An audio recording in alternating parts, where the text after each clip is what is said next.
ଏବେ ବି ଆମର କେତେକ ହିନ୍ଦୁ ଧର୍ମରେ ରହି ଆସିଛି ଯେତେବେଳେ ଘରେ ଗୋଟେ ମା ତାର ଗର୍ଭ ଧାରଣ କରେ ତାର ଆଖପାଖ ପରିବେଶ ଏବଂ ପରିସ୍ଥିତି ଅନୁକୂଳ ନିହାତି ହବା ଉଚିତ।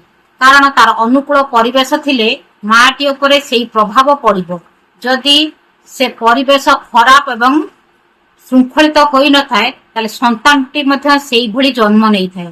ତେଣୁ ଏବେ ବି ଅନେକ ପରିବାରରେ ସନ୍ତାନଟେ ଦୁନିଆକୁ ଆସିବା ପୂର୍ବରୁ ତାର ଆଖପାଖରେ ଥିବା ସମସ୍ତ ଲୋକ ମାଟି ପ୍ରତି ଭଲ ବ୍ୟବହାର କରିଥାନ୍ତି ଏବଂ ଭଲ ସଂସ୍କାର ମଧ୍ୟ ଦେଇଥାନ୍ତି।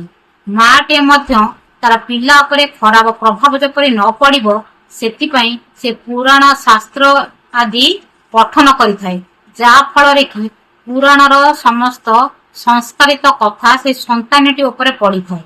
ଏବେ କିନ୍ତୁ କଳି ଯୁଗର ପ୍ରଭାବ ଏଭଳି ହେଲାଣି ସନ୍ତାନଟେ ଗର୍ଭ ଧାରଣ କରିବା ସମୟରେ ମା ମାନଙ୍କ ଭିତରେ ସମୟ ମୁହୂର୍ତ୍ତ ବା ଏସବୁକୁ ଦେଖନ୍ତି ନାହିଁ, ଯାହା ଫଳରେ କି ପିଲାଟି କୁସଂସ୍କାରୀ ହେଇଥାଏ।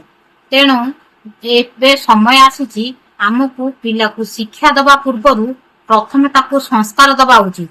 ଏବଂ ଯଦି ଏବେ ବି ସମୟ ଆସୁଛି ଯଦି ନିଜ ଘରେ କୌଣସି ଗର୍ଭବତୀ ମା ବା ଝିଅ ଅଛନ୍ତି ତାହେଲେ ତାକୁ ଉପଯୁକ୍ତ ପରିବେଶ ଅନୁକୂଳ ବାତାବରଣ ଦବା ଉଚିତ, ଯେପରି ତା ଗର୍ଭରେ ଥିବା ସନ୍ତାନଟି ଗୋଟେ ସୁସନ୍ତାନ ହେଇ ଜନ୍ମ ନେବ ଏବଂ ତାର ପ୍ରଭାବ ଧୀରେ ଧୀରେ ସମୟ ଆସିଲେ ଜଣା ପଡିବ।